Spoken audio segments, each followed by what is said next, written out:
안녕하세요. 커피앤톡입니다. 오늘도 와주셔서 감사드리고요. 바로 사연 읽어보겠습니다. 안녕하세요. 저는 부록을 바라보고 있는 30대 후반의 여자입니다. 제가 결혼을 일찍 한 탓에 남편과 나이 차이가 꽤 있어요. 제 남편은 누구나 알 법한 명문대 교수입니다. 그리고 저는 작게 사업을 하고 있고요. 저는 직업엔 귀천이 없다 생각하는데 모든 사람이 그러진 않나 보더라고요. 제 남편만 봐도 그래요. 남편은 늘 자신이 제 우위에 있다고 생각했고 또 그걸 과시하고 싶어 했어요. 제 남편이 머리도 똑똑하고 능력이 있다는 것을 인정합니다. 하지만 누구를 무시할 만큼은 아니라고 생각하는데 남편은 저와 생각이 많이 달랐어요. 남편은 자신은 대학 교수인 것이 꼭 벼슬인 것처럼 이야기했거든요. 대학 교수는 아무나 하냐며 긴 배움의 시간, 노력이 있어야 가능한 것이라며 저 같은 지잡대나 나와서 평범하게 식당이나 운영하는 것과는 차원이 다르다고 말하곤 했거든요. 그래도 나름 셰프라고 인정받을 만큼 저도 열심히 살았는데 남편은 아무리 그래도 자기와 견줄 수는 없다고 하더라고요. 처음에는 저를 무시하는 남편의 언행이 기가 차기도 했고 화가 날 때도 많았어요. 하지만 내가 이런 남자가 좋다고 결혼했으니 어쩌겠나. 과거에 내가 한심할 뿐이지라고 생각하며 남편의 무시를 꾹 참아가며 살았죠. 그래서인지 남편과 제 사이에는 오랫동안 아이가 들어서지 않았어요. 결혼을 하고 부부로 지낸 지가 거의 10년 가까이 되지만 둘 다 한창인 나이에도 저희에게 찾아와 주지 않더군요. 둘 중에 불임이 있는 것 아니냐. 요즘은 그런 경우가 꽤 많더라 하실지 모르겠지만 전혀 그렇지 않아요. 저나 남편이나 불임 검사까지 한 뒤 결혼을 했거든요. 결혼 전에 시댁에서 제게 결혼한 뒤에 애가 안 생겨 이혼하는 꼴은 절대로 못 보니 무조건 제게 검사를 하고 오라며 그래야 결혼을 허락해 준다는 거예요. 시모의 성화에 어쩔 수 없이 하게 되었어요. 그런데 친정부모님이 제가 통화하는 걸 엿듣고는 시모가 불임 검사를 강요했다는 걸 알게 됐고 친정부모님은 여자만 문제 있는 건 아니지 않냐며 이세가 걱정인 거면 남편도 해야 올바른 것 아니냐고 남편의 닥달에 남편도 결혼 전에 검사를 하게 되었어요. 물론 정상이었고요. 의학적 결과로는 큰 의미가 없는 것이 돼버렸지만요. 어쨌든 우리는 아무 문제 없는 건강한 청춘 남녀였어요. 시모가 이 세계에게 꽤 기대가 큰 편이었어요. 왜냐면 남편이 외동이라 의지도 많이 했고 그만큼 바라는 것도 많았죠. 그래서 손주를 더 빨리 보고 싶어 하기도 했고요. 그런데 결혼하고 신혼생활을 꽤 보냈음에도 이세 소식이 없자 우리를 불러 왜 아이 소식이 없냐고 기다리고 있다는 것을 엄청 어필하셨어요. 남편이 그날부터 아이를 갖기 위해 엄청 노력을 했지만 그렇게 5년이라는 시간이 지나게 되었죠. 그때까지도 아이는 들어서지 않았고요. 그래도 그때까진 남편이 저를 무시하기는 해도 위해주는 것들이 있었어요. 그래서 남편의 말버릇 정도로 치부했고요. 그런데 5년이 넘도록 아이가 들어서지 않자 남편은 제게 첩구실도 못한다며 얼마나 구박했는지 모릅니다. 할 줄 아는 거라곤 늘 자기 화를 돋우는 것뿐이라면서 말이에요. 그런 대우를 받으니 차라리 임신 안 되는 게 잘 됐다 싶었어요. 혹여 아이라도 생겨서 일까지 쉬어야 하는 상황이 생긴다면 지금보다 얼마나 더 저를 무시하고 홀대할지 안 봐도 눈에 훤했거든요. 활동적인 성향인 제가 집에서 육아만 하는 것도 스트레스가 이만저만이 아닐 텐데 거들지도 않고 무시나 하는 남편까지 있다면 어떻게 감당하겠어요? 저를 무시하는 사람이 남편만 있다면 제가 남편을 이겨보려고 도끼도 품어보고 덤벼도 보고 할 텐데 아내 무시하는 게 집안 내력인지 시부도 시모를 무시하는 건 매한가지였어요. 그런 모습을 보고 자랐으니 남편이라고 다르겠어요. 아들은 아빠를 닮는다고 하는데 정말 시부와 남편이 안사람 무시하는 모습이 판박이었죠. 시부는 남편과 제가 시댁에 찾아뵐 때도 시모를 무시하는 게 일상이었어요.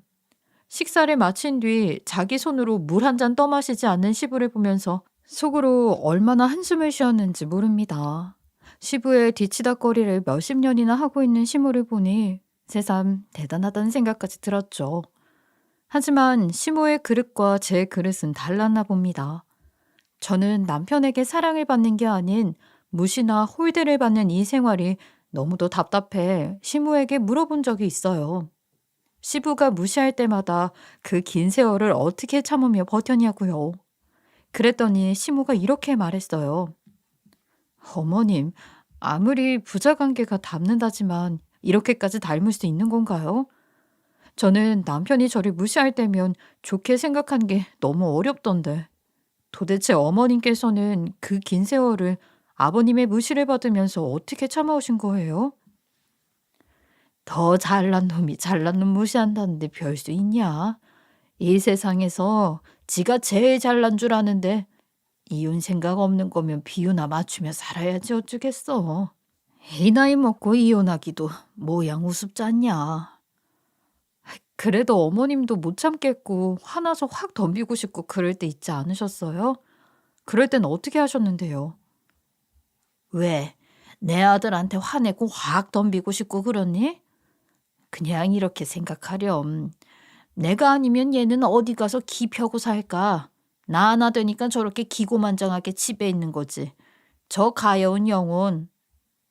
시모는 자존감이 높은 사람이에요. 나이가 진득하게 있음에도 다른 사람들이 다 정년퇴직을 할 때 승진까지 한 그런 분이니 스스로가 멋지게 느껴지기도 하겠죠. 그래서 시부가 무시해도 그냥 그러려니 하는 듯해 보였어요. 물론 세월도 오래 흘러서 일상이 되었으니 나름의 노하우가 생기기도 했을 테지만요. 결혼 전 임신이 안 되면 어쩌냐고 불임 검사까지 시켰을 때는 유난스럽다고도 느꼈고 또 결혼 생활이 정말 순탄치 못하겠구나 생각했어요.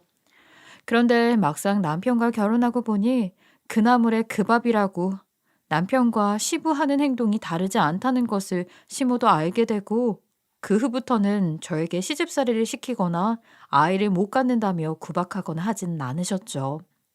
그래도 워낙 솔직한 분이라 손주를 보고 싶다고 이야기는 하시지만요. 저는 그날 시모의 이야기를 듣고 시모처럼 남편이 무시하며 나를 깔볼 때면 너는 지져라. 난 내 할 일 할 테니 하는 생각으로 지내야겠다 마음먹었어요.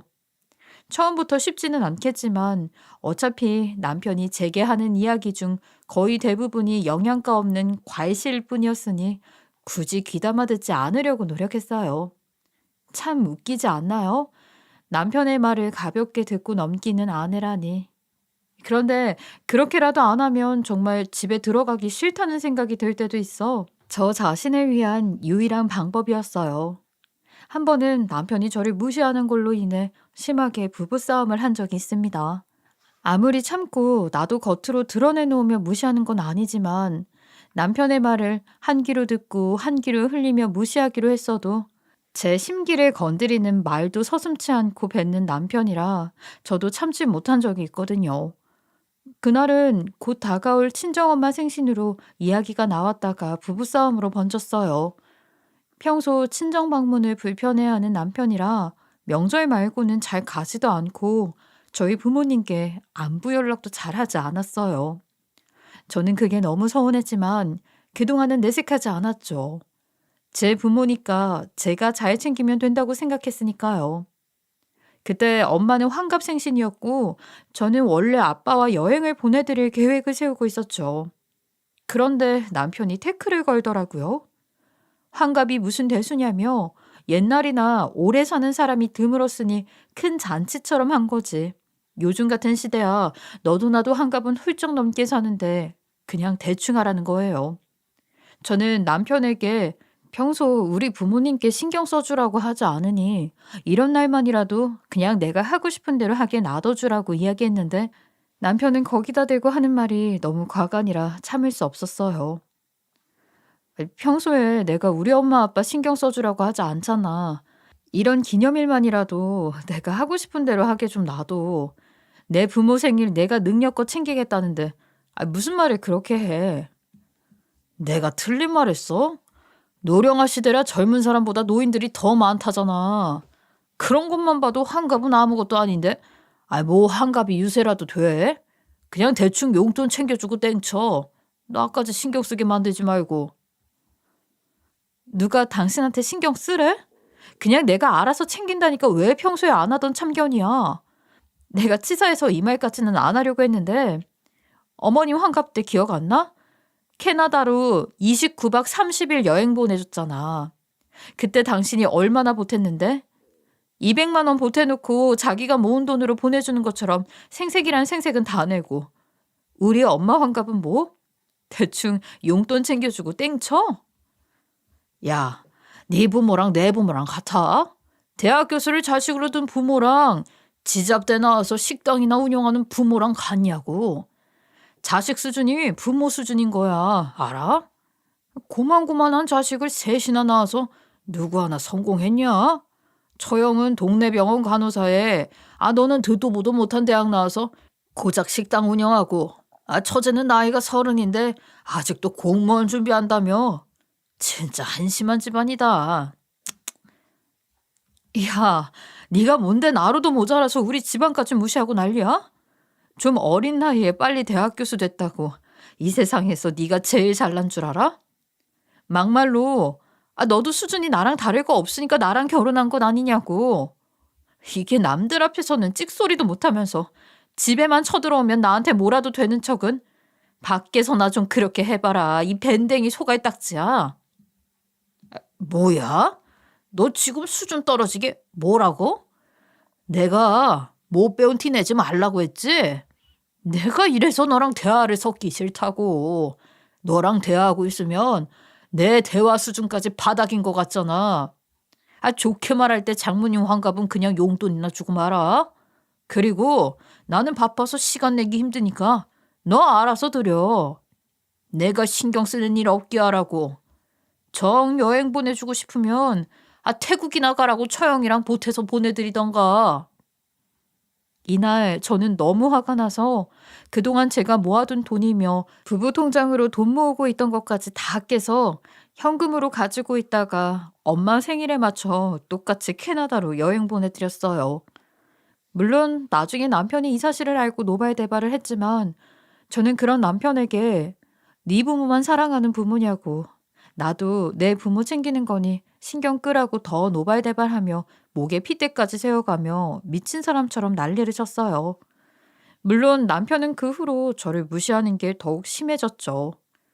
멍청한 게 이제 미쳐 돌기까지 했다면서 사람으로 생각하고 상종하는 것도 소름이 끼친다나요. 이때 처음으로 이혼 생각을 하긴 했는데 반대로 언젠간 내가 더 성공해서 네 길을 팍 꺾어버리겠다는 마음이 생겨 이혼 생각이 쏙 들어갔죠.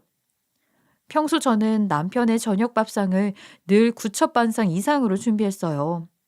식당을 운영해서 매일 반찬을 만들기도 하지만 남편은 밥상에 조금 예민한 편이었거든요. 그도 그럴 것이 시모가 남편에게 공부하려면 늘 잘 먹어야 한다며 한정식집만큼은 아니어도 정말 상다리 휘어질 정도로 차려서 먹였다고 하더라고요. 그렇게 자랐으니 시모가 차려준 밥상이 평범한 밥상이라는 기준이 있었어요. 그래서 저도 그에 맞게 일하면서도 최대한 밥상만큼은 신경을 썼고요.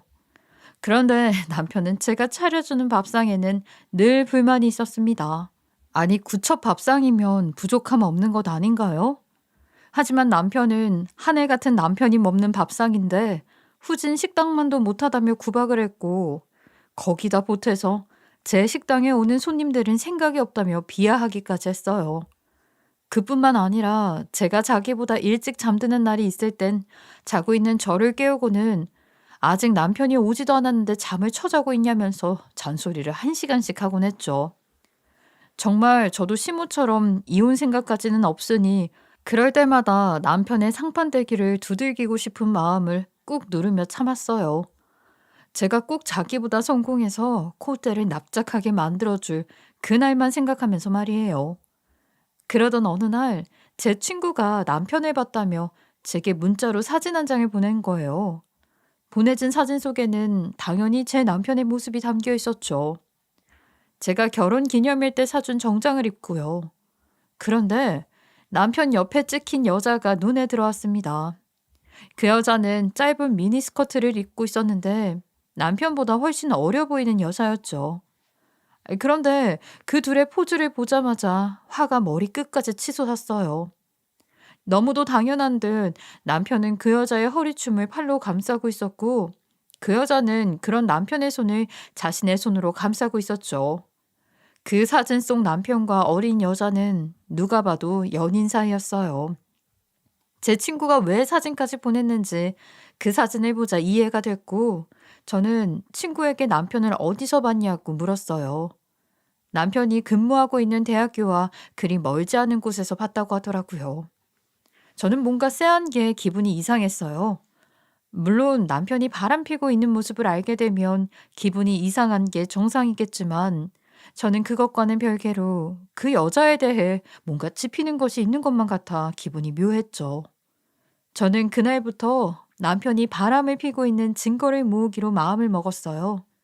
그리고 남편이 다른 여자와 불륜을 저지르고 있다는 사실을 알았으니 더는 남편 대우는 하지 않아도 되겠구나 싶어 그동안 그래도 남편이라고 참아가며 비율을 맞췄는데 그것을 모두 하지 않았어요.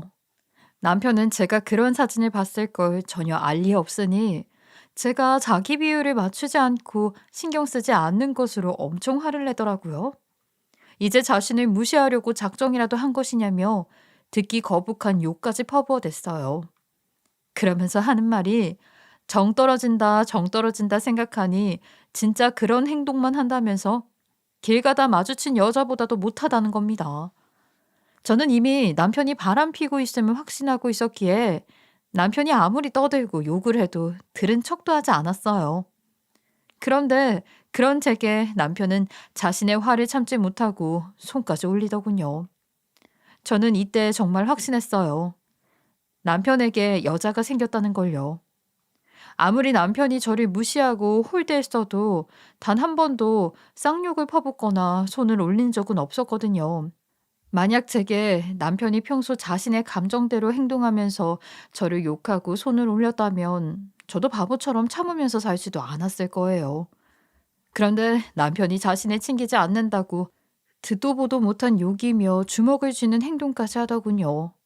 저는 뺨을 감싸며 눈이 돌아가 네가 뭔데 날 이렇게 하냐고 앙칼지게 이야기했는데 남편은 그런 제게 이제 대들기까지 하냐며 부들부들 떨더라고요. 남편이 저를 보는 눈빛에는 살기가 서려 금방이라도 어떻게 할 것만 같았어요. 하지만 저는 그런 남편의 행동에 아랑곳하지 않고 말했어요. 왜? 바람이라도 나서 이제 네 성에 나는 안 차니까 어떻게 대하든 상관없다 이거야? 그래서 이렇게 갈기고 주먹을 쥐는 거야? 좋은 말로 할 때 주먹 내려. 한 번만 더 그랬다가 나도 가만히 안 있어. 네 명예 실추는 물론 콩밥 먹을 각오해. 그런 각오 없인 내 몸 털끝 하나 건들 생각하지 마. 이게 진짜 미쳐 돌아가지고 감히 날 해코지 하냐? 감히 너 따위가? 넌 그럴 가치도 없어. 개만도 못한 것 주제. 남편은 제가 명예실추에 대해 거론해서인지 그제야 제게 가치도 없다고 읊조리고는 현관문을 박차고 나가버렸어요. 저는 그날부터 남편이 바람피는 증거란 증거는 모조리 모아댔죠. 그런데 증거 모으는 게 쉽지만은 않았어요. 그날 이후 남편은 집에 안 들어오는 날이 많았고 어쩌다 집에 와도 핸드폰까지 단단히 걸어 잠궈 놓아서 바람피는 여자와 연락하고 있는 것을 확인하는 것조차 어려웠거든요. 하지만 저는 굴하지 않고 어떻게든 증거가 될 법한 건 다 챙겼어요. 그러던 어느 날 일주일에 집에 많이 들어와 봤자 이틀 정도였던 남편이 일주일 내내 휴가까지 내고 집에만 있는 겁니다. 저는 불륜녀랑 싸웠나 하고 속으로 생각했어요. 물론 저는 남편의 끼니도 신경 쓰지 않았고 남편의 빨래며 남편의 이부자리까지 다 손도 대지 않았어요. 그런데 이상하게 제게 그 많던 잔소리도 한 번 하지 않고 자기가 나서서 알아서 하는 것도 모자라 제가 출근했을 때 집안 청소까지 모조리 해놓는 거예요. 저는 그런 남편의 행동이 더 이해가 되지 않았어요. 그런데 그 주 주말 남편이 아침 대바람부터 저를 깨우더군요. 그러더니 결심이 섰다면서 자기가 일주일 동안 잔소리도 안 하고 집안일까지 도우면서 안 하던 짓을 한 걸로 언지를 주었던 거라며 이혼하자고 이혼 서류를 내밀더라고요. 저는 남편의 그런 행동이 황당할 뿐이었습니다. 그래서 남편에게 합의 이혼은 할 생각이 없다고 말하며 서류를 찢어버렸어요. 사실 아직 불륜 증거를 모으는 것이 제 성에 안 차 조금 더 모은 뒤 제가 이혼 소송을 걸 생각이었거든요. 그런데 남편은 서류를 찢어버리고 등 돌리는 제 모습에 깊은 한숨을 내쉬더니 실토하더군요. 나 우리 학교 다니던 내 제자랑 만나고 있어. 만난 지 꽤 오래됐고 너보다 훨씬 좋은 여자라고 느꼈어. 그리고 내 아이를 네가 아닌 그 여자가 가져줬으면 해서 나 이혼하고 관계 정리되면 바로 제자랑 재혼할 거야. 그러니까 내 발목 잡지 말고 이혼해줘. 네가 그러고도 사람 새끼냐? 내가 그렇게 노력해도 당연한 듯 여겨놓고 불륜이 뭔 자랑이라고 이렇게 떠벌리면서 네가 이혼을 입 밖에 꺼내. 이혼하자는 말은 내가 해. 넌 그럴 자격도 없는 놈이라고. 절대 합의혼은 없어. 재혼 같은 소리 하고 있네. 네가 나랑 이혼하면 내가 네 앞길에 꽃이라도 뿌려줄 것 같냐? 그래서 이혼 요구하는 거냐고. 나 우리 결혼 생활 동안 너한테 참 많은 걸 배워서 순순히 좋게는 못 보내주겠는데 어쩌냐? 좋게 말할 때 합의 이혼해. 기간 길게 끌어 죽을 것도 없는데 고집 부리지 말고. 난 지금 너랑 이렇게 말 섞고 있는 것도 유쾌하지가 않아. 이 집에 있는 일주일 중 내가 아주 티끌 만큼이라도 행복하면 좀 더 참아볼까 했는데 전혀야. 지옥굴에 들어온 것 같다고. 네 지옥굴에선 네 혼자 살아. 나까지 괴롭히지 말고. 합의 이혼 안 하면 소송을 걸어서라도 이혼은 할 거야. 내가 100번 양보해서 좋게 재산 분할하고 깔끔히 정리하고 싶으면 합의 이혼해. 시간 낭비, 돈 낭비, 체력 낭비하지 않게. 나 너 같은 파렴치한이랑은 말도 섞고 싶지 않아. 꺼져. 그리고 합의 이혼은 내 사전엔 없어. 그런 줄 알아. 저는 남편이 자기가 이혼을 해주는 것처럼 이야기하는 것이 황당했어요. 저는 남편이 이혼 요구를 하는 것에 대해 시부모님에게 알리기 위해 남편이 집을 나가든 말든 아랑곳 않고 집을 나와 시댁으로 향했습니다. 그리고 시댁에 들어서자마자 시부모님을 앉혀두고 남편이 제자랑 바람이나 이혼을 요구한다고 말하곤 남편이 했던 말을 녹음한 파일을 폭로했습니다. 그런데 더 황당한 것은 시댁에서였어요. 평소 이혼에 대해 부정적인 생각이 많은 두 분이기에 당연히 저는 말도 안 된다면 난리가 날 줄 알았는데 제 생각과는 전혀 다르게 두 분 모두 너무 차분한 거예요. 저는 놀랍지도 않으시냐고 물었더니 시모가 우물쭈물하다가 입을 열었고 그 말이 너무도 어이가 없었어요. 제게 이혼 소송까지는 가지 말아달라고 부탁을 하더라고요.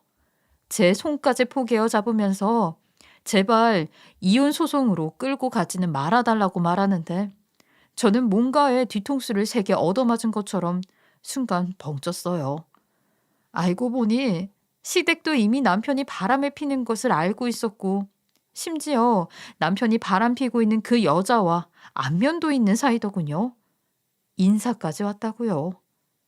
그리고 남편이 이미 저와 이혼하고 그 여자와 재혼을 할 거라고 말까지 다 해둔 상태였어요. 처음에는 말렸다고 하더군요.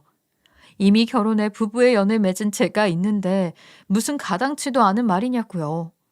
하지만 남편은 너무도 완강했고 거기다 저와는 몇 년이 지나도 아이가 들어서지 않냐고 그 핑계까지 댄 듯 하더라고요. 시모가 제게 합의 이혼으로 잘 마무리해주고 저도 무시하는 남자 말고 더 좋은 남자 만나서 그렇게 살면 되지 않냐는 겁니다. 어차피 남편과 제 사이에서 몇 년을 노력해도 아이가 안 생기는 게 둘은 부부의 연이 아닌 것 같다고요. 시부는 제 앞에 앉아있기는 하지만 저를 쳐다도 보지 않으셨어요. 저는 이 모든 상황이 혼란스러웠고 사기 결혼을 당한 그런 기분까지 들었어요. 그리고 시댁 사람들 모두에게 큰 배신감까지 느껴졌어요. 저는 그런 시부모 앞에서 절대 죽어도 이혼을 안 해주겠다고 말한 뒤 뛰쳐나왔죠. 그리고 집으로 갔는데 남편의 짐이 하나도 없더라고요. 제가 시댁을 다녀온 사이에 자기 짐을 다 싸서 나가버렸더라고요. 저는 그날 인생이 참 덧없다는 것을 처음으로 느꼈네요. 저는 애써 지금의 상황에 동요되지 않으려고 노력하며 지냈어요. 친정에도 이혼에 관한 이야기도 안 했고요. 그런데 얼마 뒤 적반하장으로 남편이 정말 이혼 소송을 걸어왔습니다. 저는 법정에서 이혼 생각이 없다는 것을 피력했고 남편이 바람을 펴 그 여자와 재혼하기 위해 소송을 걸었다는 것도 어필했어요. 하지만 남편은 이미 자신의 인맥으로 다 손을 써뒀더군요. 제가 아내 역할도 제대로 못한 그런 사람으로 만들어졌더라고요. 그리고 시부모님까지 제가 며느리 역할도 못하는 무능한 며느리라고 판사에게 편지까지 써서 그걸 증거물로 제출했고요. 네, 맞아요. 그쪽에서 자기 아들이 잘못했으니 감성파리로 싸워보겠다는 거였어요. 그런데 더 웃긴 것은 그런 조잡한 것이 통했다는 거고요. 저도 이왕 이렇게 된 거 끝까지 가보자 하는 마음이 생기더군요. 이렇게 속수무책으로 당할 수는 없는 노릇이니까요. 그런데 인맥을 이길 수는 없었습니다. 결국 저는 남편에게 부당한 이혼을 당하고 위자료까지 토해내야 했어요. 남편은 재판 마지막 날 법원을 나오면서 제게 이렇게 말하더군요. 그러게 좋게 합의혼 하자 했을 때 했으면 좋잖아. 이 멍청한 거사. 이래서 멍청하면 손해를 본다니까. 앞으로 잘 살아라. 혹시 알아? 너랑 딱 맞는 수준의 남자랑 만나서 고만고만하게 살 수는 있을지. 네가 줄 위자료는 잘 받을게. 재혼할 때 쓰면 딱 좋은 금액이더라. 이렇게 된 거 내 앞날에 꽃잎이라도 좀 뿌려줘. 염치 없는 짓 잘하잖아 너. 남편은 제게 비아냥거리고 행안이 가버렸어요. 저는 그날 분통이 터져 잠도 제대로 이루지 못했고요. 어떻게든 제가 당한 수모들 전부 복수해야겠다 싶은 마음뿐이었어요. 저는 그 노력을 하고도 이혼을 당하고 그 바람난 놈한테 피 같은 돈까지 토해내야 하는데 바람핀 당사자는 딴 년이랑 호의호식하며 잘 살 생각을 하니 참을 수가 없었어요. 하지만 이혼하고 나니 남편과의 접점이 전혀 없어져 복수를 할래도 쉽지가 않더군요. 거기다 어떻게 복수해야 될지도 모르겠고요. 그렇게 바보같이 허송세월만 보내다 복수고 뭐고 내 삶이나 잘 살자는 생각에 복수를 포기하려고 했어요. 그러던 어느 날 제가 청첩장을 하나 받게 됐어요. 실은 제가 하는 사업이 식품 사업인데 많지는 않지만 창업 문의를 받아 제가 하는 곳을 본점으로 사무점까지 낸 상태였어요. 저는 사명감으로 일하며 매년 시간을 내서 지점들을 돌아보고 다니며 돕기도 하고 교육도 틈틈이 해주곤 했어요. 그래서 운영하는 사장님들과 소통이 참 잘 되어 친하게 지내곤 했죠. 그런데 사실 조금 거리감을 느끼는 사장님이 한 분 계셨어요. 2호점을 맡아서 운영해 주시는 사장님이셨는데 평소 말수가 적고 무뚝뚝한 편이라 정말 필요한 말만 하곤 해서 가까워질 틈이 없었죠. 그런데 그런 사장님이 딸이 결혼한다고 청첩장을 보내준 것이었어요. 그래서 참석하게 되었고요. 식장에 생각보다 일찍 도착해 축의를 하기 전 신부 대기실로 향했어요. 가족들이 모여 사진 촬영을 하고 있더군요. 저는 머쓱하게 신부에게 인사를 했고 저를 발견한 2호점 사장님께서 저에게 다가와 와줘서 고맙다고 인사를 하더군요. 저도 축하한다고 말씀을 드리며 가벼운 인사를 나누고 있었어요. 그런데 신부 대기실로 낯익은 남자가 들어오는 거예요. 그 남자는 저를 보고는 기함했습니다. 바로 그날의 주인공인 신랑이었는데 바로 그 신랑이 제 전남편이었던 거예요. 네, 그 결혼식은 제 전남편의 재혼식이었던 겁니다. 저는 곧장 신부 대기실로 오느라 진열되어 있는 부부 사진을 채 확인하지 못해 신랑의 얼굴을 확인하지 못한 상태였어요. 그리고 청첩장에 신랑 이름도 너무 흔하디 흔한 이름이라 그냥 동명이인으로만 생각하고 재수가 없네 하고 넘겼거든요. 게다가 신부와 신랑 촬영으로 전 남편이 뒤늦게 신부 대기실을 찾았고 저를 보고는 사색이 된 것이었어요.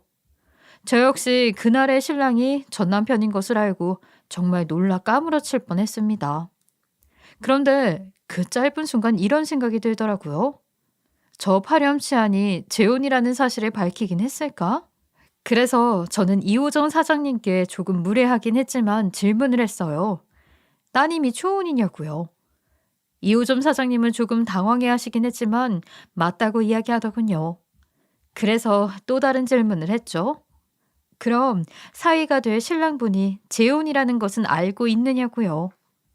그 순간 신부 대기실에 있는 사람 전부 수근거리기 시작했고 전 남편은 안절부절하지 못하더군요. 그리고 표정이 어두워진 이호전 사장님은 제게 이 무슨 무례냐고 화를 내셨어요. 하지만 저는 굴하지 않고 이호전 사장님께 전 남편의 모습을 다 털어놓았죠. 이 식은 신부님에게는 생애 첫 결혼식이지만 신랑분에게는 두 번째 재혼식입니다. 당연히 모르실 거라 생각해서 저처럼 아주 나중에 배신당하지 마시라고 제가 나서서 말씀드리는 거예요. 무례했다면 죄송합니다. 아이, 그게 다 무슨 말씀입니까? 우리 예비 사이가 재혼이라니요. 아이, 도대체 무슨 근거로 그런 말씀을 하시는 거예요? 무슨 근거로요? 제가 저 남자에게 부당하게 이혼당한 전 와이프라는 근거요. 저 인간이 저와 결혼 생활하던 중 사장님의 따님과 바람이 났고 사장님의 따님과 결혼하고 싶어 저를 상대로 이혼 소송을 걸었어요. 인맥까지 동원해 저를 나쁜 사람으로 만들어 위자료까지 받아갔죠. 제가 무례한 줄 알면서 이런 말씀을 드리는 이유는 저처럼 저 인간의 가면에 속아 나중에 따님이 배반을 당할까봐 염려되어서입니다. 저희 부모님은 이 사실을 알고 난 이후 지금까지 피눈물을 흘리고 계시니까요. 너 여기가 어디라고 와서 이 행패야. 따라 나와. 따라 나오라고. 아버님, 이 여자는 미친 여자예요. 제가 이따 다 해명하겠습니다. 아니, 지금 이 자리에서 해명해보게. 내가 들은 말이 다 사실인가? 사실이냐고. 그게 저 여자는 제가 예전에 연애했을 때 그런 스쳐가는 인연일 뿐이에요. 믿지 마세요. 정신이 어떻게 된 사람일 뿐이에요. 분명 제 결혼식인 줄 알고 깽판을 칠 목적으로 왔을 거라고요. 딸아, 이 결혼은 허락 못한다. 들어가서 옷 갈아입고 나와 집에 가자꾸나. 그리고 자네, 다시는 내 딸과 만날 생각도 말게. 이 거짓으로 치장된 쓰레기 같은 놈. 아버님, 그게 무슨 말씀이세요? 오늘 결혼식 날이고 하객도 하나둘 오고 있는데 이제 와서 허락을 못 하신다니요. 제 말씀을 믿으셔야 해요. 저런 정신 나간 여자 말을 믿으면 안 된다고요. 네 놈이 말하는 이 정신 나간 여자가 바로 내가 운영하는 식당의 본점 사장님이야. 우리의 인연이 네 놈을 알고 지낸 것보다 훨씬 길다고. 감히 네가 우리 가족 모두를 속여? 이 결혼은 끝이야. 파혼이라고. 점주님, 이곳까지 걸음해 주신 것은 너무 감사드리나 이런 무례함은 실망이 큽니다. 그럼에도 제 딸이 이런 쓰레기 같은 놈과 평생을 약속하기 전에 막아주셔서 참 다행입니다. 지금은 상황이 썩 유쾌하지 않으니 이만 돌아가시고 추후에 제가 연락드리죠. 저는 2호점 사장님께 죄송하다는 말씀을 드린 뒤 신부 대기실에서 빠져나왔어요. 그런데 전 남편을 뒤따르던 이전 시부모가 저와 딱 마주치고 말았죠. 이전 시부모님은 저를 보고 소스라치게 놀랐어요. 이곳까지 어떻게 왔냐며 말까지 더듬더군요. 저는 그런 이전 시부모님께 내 뒤통수 친 값 돌려주러 왔다는 말을 남긴 뒤 유유히 식장을 빠져나왔어요. 그리고 그날 저녁 전 남편에게 전화가 왔어요. 물론 모르는 번호라 받았던 건데 전 남편 놈이었던 거고요. 전 남편은 제가 전화를 받자마자 고래고래 고성을 질러댔어요. 그 자리가 어떤 자리인데 와서 깽판을 쳐놓고 사라지냐고요. 자기가 그 여자를 얼마나 사랑하는지 알지도 못하면서 이렇게 망쳐놓냐고 끝까지 제게 도움이 되지 않는다며 우리는 악연이라고 마구잡이로 소리쳐대더라고요. 저는 그런 전 남편의 고성이 진정되기를 한참 기다렸다가 조금 사그라들었을 때 제 소신을 이야기했어요. 하늘은 돕는 자를 돕는 법. 너처럼 뒤통수 때리는 걸 밥 먹듯이 하는 놈들은 더 크게 당하는 법인 걸 대학 교수식이나 됐으면서 모르냐고요. 네가 판 무덤에 네가 들어간 꼴이니 너무 노여워 말고 겸허히 받아들이라고요. 그러니 제 말에 멍청한 게 자기 인생을 끝까지 망친다며 갖은 욕을 퍼부어대더니 제게 복수하겠다고 하고는 전화를 끊더군요. 그리고 얼마 뒤 제가 사는 집을 어떻게 알았는지 술에 진탕 취해서 찾아와서는 다시 다 돌려놓으라며 제 멱살까지 잡고 난리를 쳐댔어요. 다행히 주민 한 분이 제가 건장한 남자에게 멱살 잡힌 걸 보고 경찰에 신고해 큰일은 면했어요.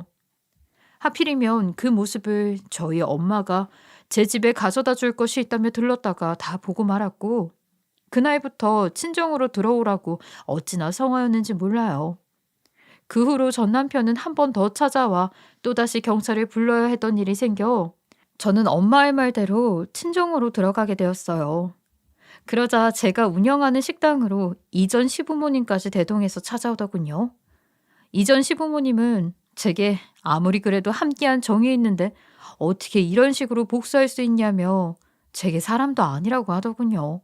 그래서 저는 이전 시부모님에게 당신들처럼 무리가 한 사람 능욕하는 것보다 나은 것 아니냐고 사실을 밝혔을 뿐인데 왜 자꾸 찾아와서 행패냐고 받아쳤어요. 그런 제게 원래 이렇게 인성이 바닥이었냐는 말을 하길래 저도 이전 시부모에게 지지 않고 따졌어요. 너 원래 이렇게 인성이 바닥이었니? 뭐 일이 되바라졌어? 어른이 말하는데 따박따박 말대답이나 해대고 너 정말 못쓰겠구나. 내 인성을 당신들이 논할 건 못 되지 않나요? 제발 그만 찾아오세요. 당신들이 벌인 일 당신들이 수습하고 알아서 사는 거지. 뻔뻔하게 남 탓이나 할 줄 알고 반성의 기미는 전혀 없네. 당신들 겉모습만 성인이지 정신은 아직도 철부지네요. 그만 돌아가세요. 더 죽치고 앉아있으면 확 영업방해로 신고해버릴 거니까. 그렇게 이전 시부모는 돌아가고 그 이후 한동안 친정 부모님까지 나서서 제 식당에 나와서 일을 도와주셨어요. 또 이전 시부모나 전 남편이 찾아와 저를 협박하거나 괴롭힐까 봐요. 다행히 한 번 전 남편이 찾아왔다가 대차게 쫓겨나고 그 후로는 이전 시댁 사람들은 제 식당에는 얼씬도 안 했습니다. 그날 이후 저는 심적 여유가 많이 생겨서인지 일이 술술 잘 풀리기 시작했어요. 나중에 이호점 사장님 식당에 찾아가 사죄도 했는데 사장님이 결혼식 당시 자신이 너무 혼란스러워 말을 좋게 하지 못했는데 전혀 미안해하지 말라며 덕분에 이상한 놈 만나 고생하는 꼴은 면했으니 얼마나 다행이냐며 되려 제게 너무 고맙다고 하는 거예요. 그 후부터는 2호점 사장님과도 정말 가까운 사이로 여전히 지내고 있답니다. 따님은 그로부터 2년 반 후에 정말 좋은 분을 만나 시집을 갔고요. 전 남편은 자기가 다니던 대학교에서 파혼을 당했다는 소문이 났고 제자들에게 찍적거린다는 소문이 쫙 퍼져 파렴치 안으로 낙인이 찍혀 그곳을 그만두고 지방으로 내려갔다고 하더라고요. 그리고 저는 그때와는 비교도 안 될 만큼 일이 잘 풀리고 있답니다.